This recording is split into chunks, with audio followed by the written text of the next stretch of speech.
طہارت نماز کے لیے شرط ہے، اور طہارت میں نمازی کے کپڑوں کا، اس کے بدن کا، اور جس جگہ پر نماز پڑھ رہا ہے اس کا نجاست حقیقیہ سے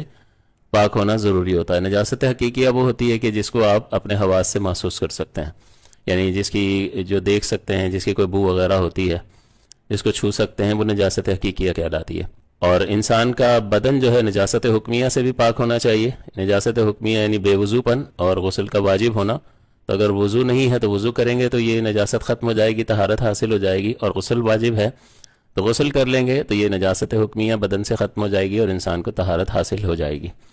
جب تک انسان کوئی نمازی جو ہے وہ طاہر نہیں ہوگا، طہارت نہیں کرے گا، وہ نماز شروع کرنے کے قابل ہی نہیں ہوگا، وہ ہزارہ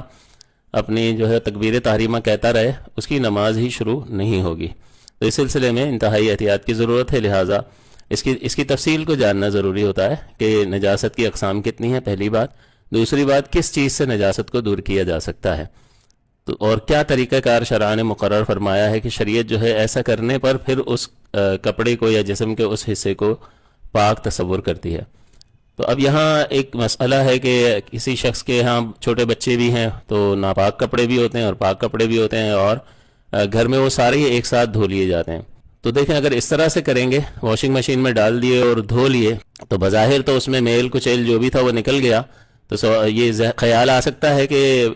پاک تو کر لیے، پاک تو خیر نہیں کہ اس کے زوم میں یہ سمجھ رہا ہے کہ پاک ہو گئے، یہ اس نے دھو لیے ہیں، تو خیال آتا ہے کہ یار دھو تو لیا، اب کیا کریں،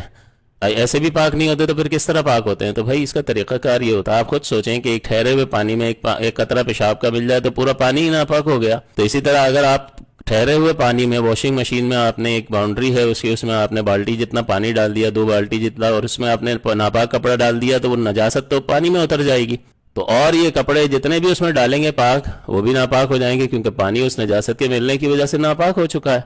تو وہ گول گول اسی میں گھماتے رہیں تو گول گول گھومنے سے تو پاک نہیں ہو جائے گا۔ تو اس طرح سے یہ درست طریقہ کار نہیں ہوتا۔ یہ آپ نے میل دور کر لیا، اس سے مٹی اور جو نشانات تھے وہ ہٹا لیے، لیکن اس کو شریعت کی اصطلاح میں پاک نہیں کہا جائے گا۔ اس کا طریقہ کار یہ ہوتا ہے کہ سب سے پہلے ناپاک کپڑے جو ہیں وہ آپ اس کو علیحدہ سے پاک کریں، اور اس کا طریقہ یہ ہے کہ ایک بالٹی لیں، اس میں پانی بھر لیں اور وہ کپڑے اس میں ڈال دیں، اور پانی جو ہے بالٹی بھرنے دیں، اور پانی یہاں تک کہ بالٹی بھر جائے اور پانی بہنا شروع کر دے، تو یہ ہو جاتا ہے جاری پانی۔ تو یہ جاری پانی جب ہو جائے گا تو یہ اب کپڑے جو ہے اس سے نجاست نکل کر بہہ گئی، یعنی آپ جب بالٹی بھریں گے تو وہ کپڑا پھول کر ہو سکتا ہے باہر آ جائے، تو اس پر ہاتھ رکھ کر اس کو دبا دیں گے تاکہ پورے کپڑے پانی میں ڈوب جائیں، اور اس طرح سے پانی بہائیں گے تو وہ کپڑا پاک ہو جائے گا۔ اور پھر آپ اس کو، کپڑا پاک ہو گیا، اس کے بعد آپ اس کو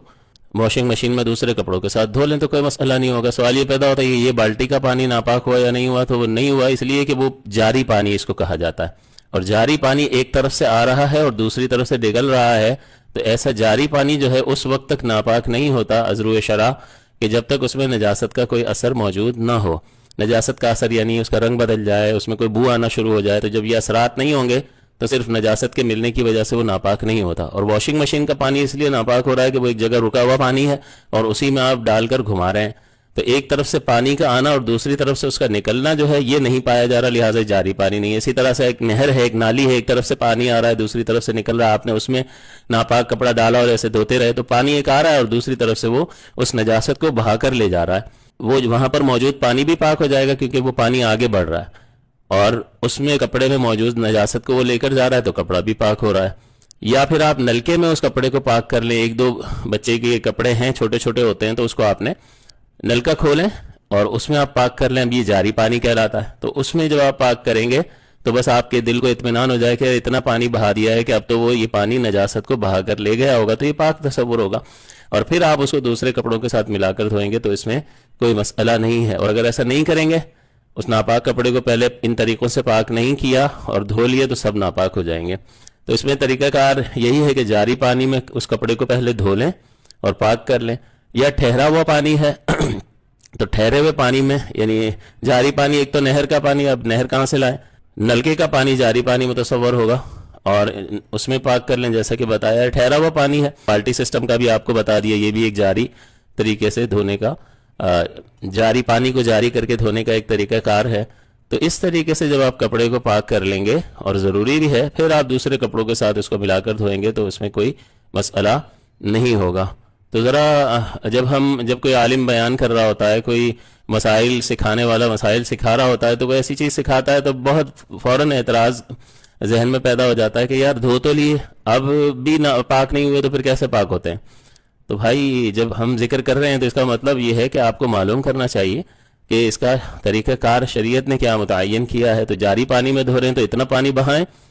کہ غالب گمان ہو جائے کہ وہ یہ پانی اس نجاست کو جو اس کپڑے میں لگی ہے بہا کر لے گیا ہوگا۔ اور دوسرا جو ہے، اگر ٹھہرے ہوئے پانی میں دھو رہے ہیں جس کی دھار بار بار منقطع ہو جاتی ہے تو پھر اس میں ہر بار دھونا اور 3 بار نچوڑنا ضروری ہوتا ہے، تب وہ کپڑا پاک ہوتا ہے۔ اب اس میں جو جاری پانی میں ہم کہتے ہیں کہ آپ نے کپڑا دھو لیا اور اتنا پانی بہا دیا کہ ذن غالب ہوا، تو یہ 2 طرح کی نجاستیں ہوتی ہیں۔ ایک تو وہ کہ گاڑی ہو کر سوکھ کر اپنا جسم بنا لیتی ہے، تو وہ تو آپ یقین سے کہہ سکتے ہیں کہ بھئی ابھی موجود تھی اور اب میں نے نلکے میں اس کو دھویا ہے تو وہ چلی گئی، میرے سامنے نگاہوں کے سامنے گئی ہے اور اب بالکل اس کا دھبا کچھ بھی نہیں ہے، تو بس وہ دھبا ہٹتے ہی، وہ نجاست ہٹتے ہی پاک متصور ہوگا۔ اور اگر ایسی چیز نہیں ہے بلکہ پیشاب جیسی کوئی چیز تھی، لیکوڈ تھا، اور وہ ناپاک اور وہ خشک ہو گیا، اب گم ہو گیا، تو اب اس میں تو یقین حاصل نہیں ہو سکتا، تو پھر اس میں ظن غالب ہوتا ہے کہ اتنا پانی بہا دیا کہ اب یہ پانی اس میں جذب بھی ہوا اور اس نجاست کو بہا کر لے گیا ہے، لہٰذا اس ظن غالب پر یقین کا حکم ہوگا اور وہ کپڑا پاک متصور ہوگا۔ بعض ہمارے بھائی یہ بھی کہتے ہیں کہ یہ دنیا چاند پہ پہنچ گئی ہے اور مولانا جو ہے ابھی تک یہی رکے میں کپڑا پاک اور ناپاک کرنے کی بات کر رہے ہیں۔ تو بھائی یہ شریعت کے مسائل ہیں، قیامت تک کے لیے ہیں، اور آپ کو پہلے ہی بتایا کہ طہارت نماز کے لیے شرط ہے، اور نماز قیامت تک جب تک مسلمان رہیں گے نماز کا حکم موجود رہے گا، اور اس کے لیے طہارت شرط رہے گی، اور اس کے لیے یہی قواعد اور ضوابط ہیں کہ آپ کا جسم، آپ کے کپڑے اور اس جگہ کا پاک ہونا نجاست سے ضروری ہے، قدر مانے نجاست سے پاک ہونا ضروری ہے۔ اور پاکی کیسے حاصل ہوگی؟ تو وہ پاکی کے طریقے ہیں، اس طریقے سے آپ نجاست کو دور کریں گے تو پاک ہو جائیں گے۔ تو اس کا ٹیکنالوجی سے، انسانی ترقی سے کوئی کردار ہی نہیں ہے، بلکہ سورہ عصر کا مطالعہ کر کے دیکھ لیں تو وہ اللہ تعالیٰ فرماتا ہے وَالْعَصْرِ إِنَّ الْإِنسَانَ لَفِي خُسْرٍ، کہ زمانے کی قسم